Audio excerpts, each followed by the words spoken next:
Nedim Gürsel, l'un des plus grands écrivains turcs, est mon invité. Des romans, des nouvelles, des récits de voyage, une quarantaine de livres, de très nombreuses récompenses dans le monde, traduits dans de nombreux pays. Voici votre nouveau livre. C'est une succession de nouvelles qui s'appelle Étreinte dangereuse. Vous n'avez pas peur, j'allais dire, de raconter la sensualité, de franchir et de briser les tabous comme vous le faites? Oui, je considère que défier les interdits et les tabous, c'est le rôle de l'écrivain. Étreinte dangereuse est un recueil de nouvelles érotiques. Oui. Il y a un fil conducteur, c'est, je dirais, l'histoire d'un écrivain qui vieillit mal et qui évoque justement ces étreintes qui furent souvent dangereuses et sensuelles. Oui, c'est largement autobiographique. Vous pourriez le dire, Nedim Gürsel, vous n'avez pas peur de le dire?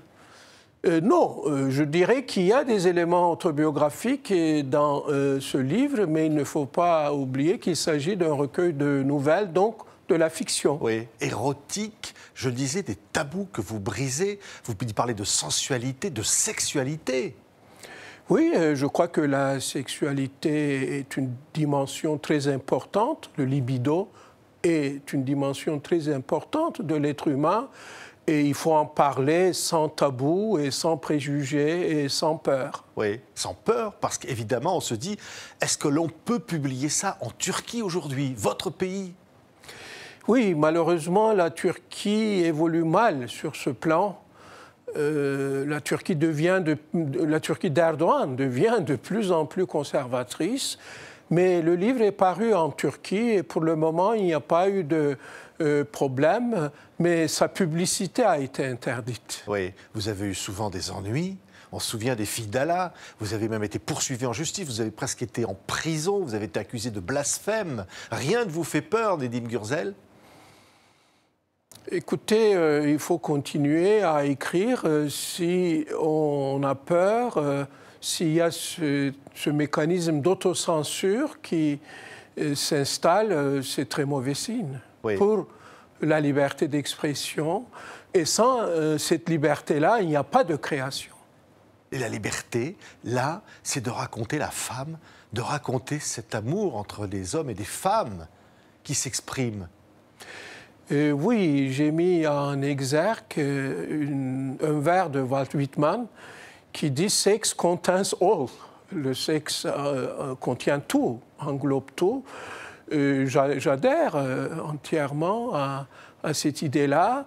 Et c'est pour cela que Étreinte dangereuse peut être considéré comme un livre qui secoue un peu les tabous, les conservatismes, car nous vivons, je constate, que nous vivons dans un monde qui devient de plus en plus conservateur, de plus en plus, disons, moralisant. Oui, et une forme de pudibonderie que vous dénonceriez, peut-être liée à la montée du religieux?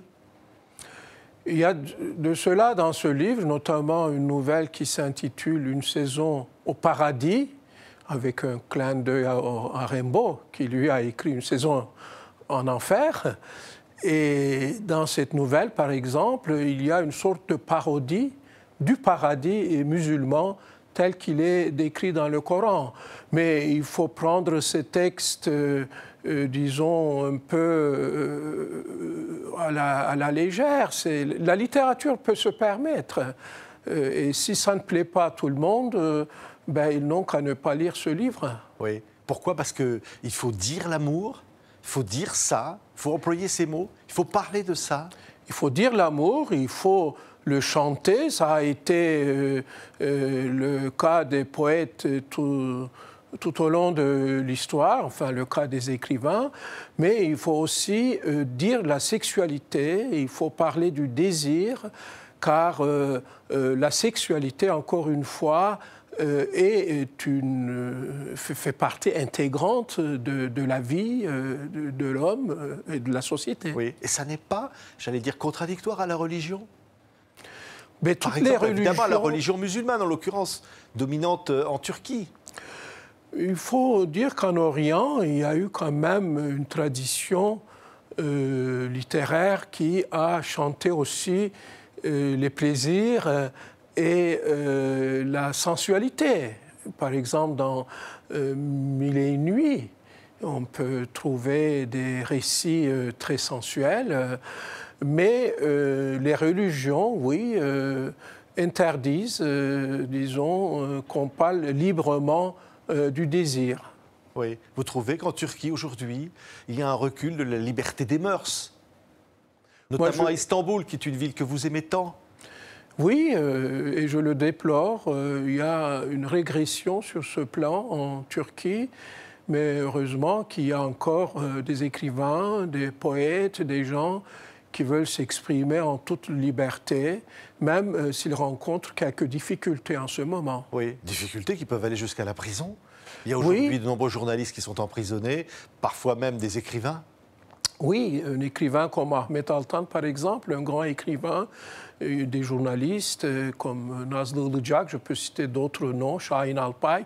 Malheureusement, il y a en ce moment en Turquie un manque de l'état de droit et l'arrestation est devenue une mesure punitive pour faire peur notamment aux gens qui veulent s'exprimer, qui veulent dire ce qu'ils pensent. Et c'est ce que je fais. Oui.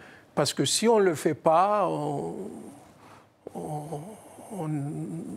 n'est pas dans son rôle. C'est-à-dire, votre rôle, c'est quoi, au fond, en tant qu'écrivain turc?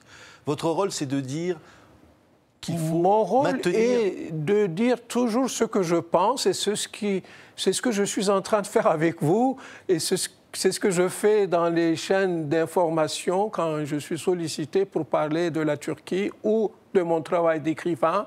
Il n'y a aucun mal à cela. Malheureusement, le pouvoir politique, en général, n'aime pas beaucoup les écrivains, et ni la langue de bois d'ailleurs, qu'il parfois prêche lui-même. Oui, donc vous diriez, au fond, c'est la francophonie. Derrière ce livre, traduit du turc, mais il y a au fond le message des valeurs de la francophonie. Oui, pour moi, la francophonie est une valeur importante. La France m'a accueilli à une époque difficile de ma vie. Mes essais, je les écris en français, mais pour ce qui est de la fiction, je suis resté fidèle à ma langue maternelle, qui est le turc, donc je suis, sur ce plan-là, un écrivain traduit en français comme dans d'autres langues. Parce que le turc est un peu la langue de l'amour pour vous, là. Hein? Voilà, la langue de l'amour, c'est aussi la langue de la poésie, mais la langue de Descartes me permet de mieux réfléchir sur la littérature. C'est pour cela que j'ai publié aussi des livres sur la littérature turque écrits en français. Merci Nedim Gürsel. Ça s'appelle Étreinte dangereuse, publié aux éditions Le Passeur. On était ravis de vous recevoir aujourd'hui. Merci de votre invitation.